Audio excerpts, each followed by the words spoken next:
never expected to be humiliated at my own sister's engagement party. The lights were warm, the smiles rehearsed, and her voice carried easily when she laughed and said I was just admin at a courthouse. People chuckled. Someone clinked a glass. My chest burned, but I stayed quiet like I always did. Then her fiancé turned toward me, studying my face like he'd seen it somewhere before. "So, what do you actually do?" he asked. I didn't explain. I didn't defend myself. I said one word, and what happened next wasn't loud, dramatic, or messy, but it changed how my family looked at me forever. My name is Verity, and for as long as I can remember, my family has loved neat labels. The kind you can say quickly at dinner, the kind that don't invite follow-up questions. My sister Evelyn was always the impressive one. Ambitious, charismatic, the kind of person who could walk into a room and make it orbit around her. And me, I was the quiet one, the reliable one, the one who worked at the courthouse. That phrase followed me everywhere. Thanksgiving tables, birthday dinners, casual phone calls with relatives who hadn't seen me in years. "So you're still doing admin work?" they'd ask, smiling like they were being kind. I'd nod. "Yeah, still there." And the conversation would move on. What they didn't see was how carefully I'd learned to stay invisible around them. Not because I was ashamed, but because every time I tried to explain, their eyes glazed over. I learned early that my accomplishments made people uncomfortable, especially Evelyn. So I softened my words, rounded the edges, let them believe the smaller version of me because it kept the peace. At home, the pattern never changed. Evelyn talked. Everyone listened. My parents leaned in when she spoke about her work, her milestones, her plans. When I spoke, forks scraped plates. Someone reached for more wine. It wasn't cruelty, it was habit. And habits are hard to break.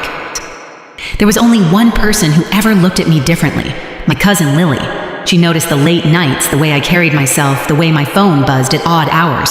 She knew the truth even when I never said it out loud. Sometimes she'd squeeze my hand under the table like she was reminding me I wasn't invisible everywhere. I told myself I didn't need validation from my family. I told myself their opinions didn't matter. But that was only half true, because every time Evelyn laughed at my courthouse job, something inside me tightened. Not anger, not yet. Something quieter, something heavier.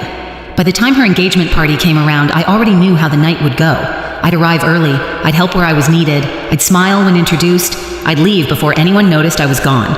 I didn't expect respect, I didn't expect curiosity. What I didn't expect was to be cornered by a question that refused to let the lie survive another minute. The engagement party was exactly what you'd expect from Evelyn. Picture perfect, overdone, and carefully designed to impress. String lights stretched across the backyard like a stage sunset. White flowers everywhere. A banner with their names hung so high it felt like it was watching us. I arrived early because that's what I always did. Before I could even set my purse down, my mom handed me a stack of napkins and pointed toward the drink table. "Can you help over there?" she said, already turning away. No eye contact, no question mark. By the time guests started arriving, I'd already refilled ice twice and wiped down a counter no one had used yet. I told myself it was fine. I was used to this role. Useful. Quiet. Out of the way. Then, Evelyn arrived. She stepped out of the car, glowing diamond, catching the light as if it had its own spotlight. People gathered around her instantly. Compliments flew. Cameras flashed. Her fiancé Daniel followed close behind, polished, calm, smiling, like someone who knew how to hold a room without trying too hard. He shook hands, thanked people, listened more than he spoke. At first, he barely looked at me. Evelyn made sure everyone knew how successful he was. Big wins, big payments, big numbers that sounded impressive but blurred together after a while. My parents beamed like they'd had a hand in it. I stood near the edge of the crowd, champagne untouched, watching the same story I'd seen my whole life play out again. Then Evelyn noticed me. "Come here," she said, waving me over like an afterthought. "I don't think everyone's met my sister." She wrapped an arm around my shoulder and smiled wide. "This is Verity. She works at the courthouse." A few polite nods, mild interest. "She's just admin," Evelyn added, laughing. "Keeps things organized, answers phones. You know how it is," someone chuckled. Another person smiled like that explained everything. I felt the familiar heat rise in my chest. The old instinct kicked in to smooth it over, to stay quiet, to let it pass. I looked down at my glass and took a slow breath. This wasn't new. This was just louder. But Daniel didn't laugh. He was watching me now, really watching. His smile faded just slightly. His eyes searched my face like he was flipping through memories that didn't quite line up. I saw the moment of hesitation, the pause that didn't belong. Dinner was announced and we moved to the table. I took a seat near the end, exactly where I was expected to be. Toasts were made. Evelyn soaked it all in, then she raised her glass again. "Some people argue important cases," she said, nodding toward Daniel. "And some people answer phones. Right, Verity?" Her eyes flicked toward me, daring me to react. That's when Daniel turned fully in his chair and looked straight at me. "Wait," he said slowly. "Verity, what exactly do you do at the courthouse?" The table went still. Every eye shifted in my direction, and suddenly there was nowhere left for the lie to hide. For a moment, no one spoke.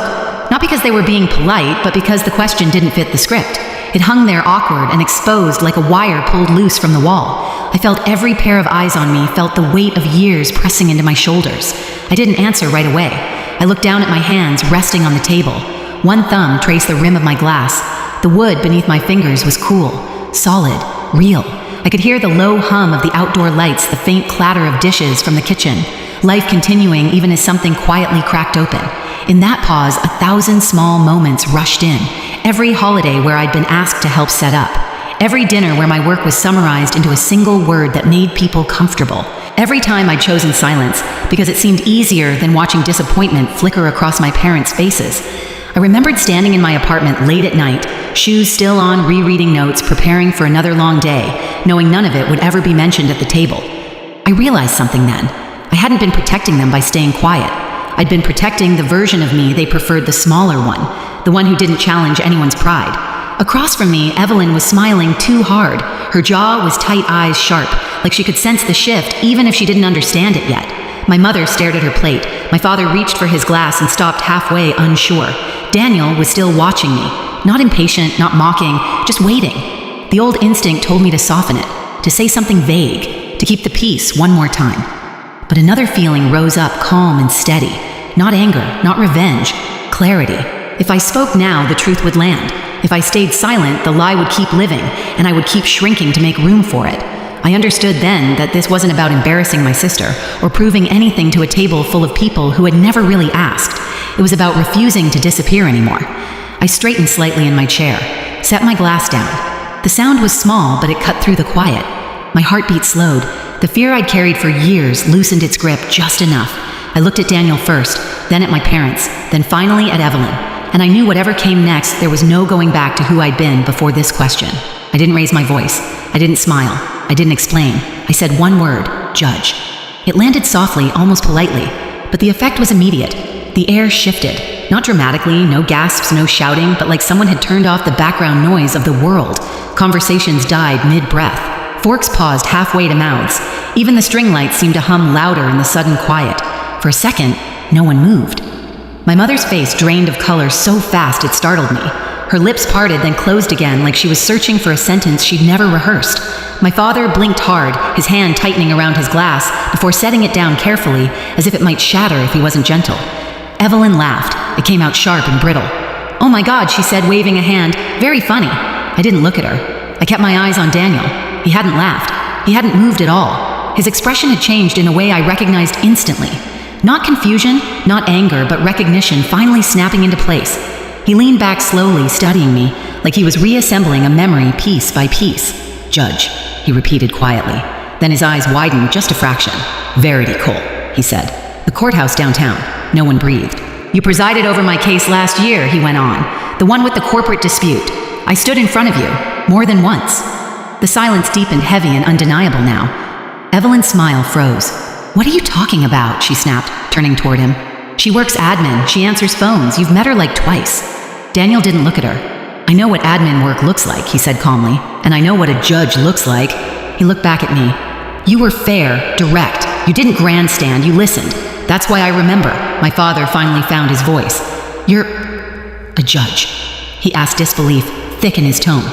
"Since when?" 3 years, I said evenly. My mother shook her head as if the word itself didn't make sense. "But you said you were assisting someone." "You said I was," I replied. "At the beginning." No one ever asked after that. That was when it hit them. Not all at once, but slowly, painfully. The realization that the story they'd been repeating for years hadn't been corrected, not because it was true, but because it was convenient, because it didn't threaten the balance they were used to. Evelyn pushed her chair back slightly, eyes darting between faces. "This is ridiculous," she said. "You let everyone believe you were admin. Who does that?" I met her gaze for the first time. "I didn't lie," I said. "I stopped correcting you." Her face flushed. "You did this on purpose," she snapped.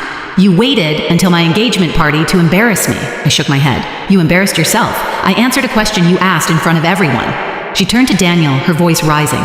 "You knew You knew she was a judge and didn't tell me I didn't know, he said. I never connected Judge Cole to your sister.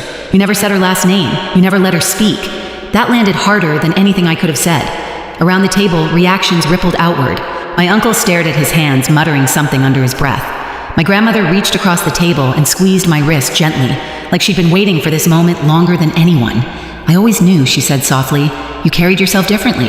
Evelyn stood up so abruptly, her chair scraped against the stone patio, the sound slicing through the stillness. This is my night, she said, her voice shaking now. And you've ruined it. You always do this. You always find a way to make it about you. I stayed seated. I didn't say anything. I replied calmly. Until you mocked me. Until you reduced me to a joke in front of your fiancé and our family. That wasn't accidental. That was a choice. Her mouth opened, then closed. For the first time, she didn't have a ready comeback. Daniel stood slowly. Evelyn, he said carefully, the way you spoke to her, she cut him off. Don't. You're supposed to be on my side. I'm on the side of the truth, he said. And I don't know how I missed this. How I let you talk about your own sister like that. That was the moment it broke. Not loudly, not explosively, but completely. Evelyn looked around the table and realized the orbit had shifted. The attention she'd always commanded wasn't hers anymore. No one was laughing. No one was defending her. Even my parents sat frozen, caught between the daughter they'd always praised and the one they'd never truly seen. This is unbelievable, she whispered. You think you're better than me now? I shook my head. No. I think I finally stopped pretending to be less. She stared at me for a long second, something raw and frightened flickering behind her anger. Then she turned and walked inside, heels striking the floor like punctuation marks at the end of a sentence. Daniel hesitated, looked at me. There was conflict in his eyes, but also respect. I need to talk to her, he said quietly. I nodded. After they left the table, stayed silent. Champagne went warm, plates sat untouched. My mother finally reached for my hand. Why didn't you tell us? She asked, her voice small. I didn't pull away, because every time I tried to be seen, I said, you looked away. No one argued with that. And in that stillness, I felt something unfamiliar settle in my chest. Not triumph, relief, like I'd finally set down a weight I'd been carrying for years and realized I didn't have to pick it back up. The next morning, I woke up to a quiet phone and a strange sense of calm. No dread, no replaying the night in my head, just sunlight through the blinds and the steady hum of the city outside my window. Then the messages started coming in. Missed calls, long texts, short apologies that felt clumsy but sincere. Relatives who suddenly wanted to catch up. My parents left 2 voicemails. I listened to neither. Around midday, there was a knock at my door. It was Daniel. He looked tired, like someone who hadn't slept, but had done a lot of thinking. We sat at opposite ends of my couch, coffee cooling between us. He didn't make excuses. He didn't defend her. I can't unsee it now, he said. The way she spoke to you. The way everyone let it happen. I nodded. There wasn't anything to add. I don't know what this means for us yet, he admitted. But I know I can't ignore it. When he left, the apartment felt lighter. Not empty, just honest. A few days later, Evelyn showed up unannounced. No makeup, hair pulled back, the version of her that never appeared at family gatherings. We didn't hug, we didn't fight. I was scared, she said finally, of being ordinary, of being second. I believed her. I'm not here to compete, I told her. I never was. She nodded slowly, like she was hearing that for the first time. We weren't suddenly close. Nothing was fixed overnight, but something had shifted. My parents started asking questions and actually waiting for the answers. Lily smiled at me across dinner tables, and for the first time, I didn't feel the need to explain myself at all. I used to think staying quiet was the same as being kind. I was wrong. Silence didn't protect anyone, it just taught people how small they could make me. The truth is, you don't owe anyone a smaller version of yourself just to keep the peace. If you've ever been there hiding your growth so others feel comfortable, you're not alone. Share your story in the comments. And if this resonated with you, hit subscribe. You deserve to be seen.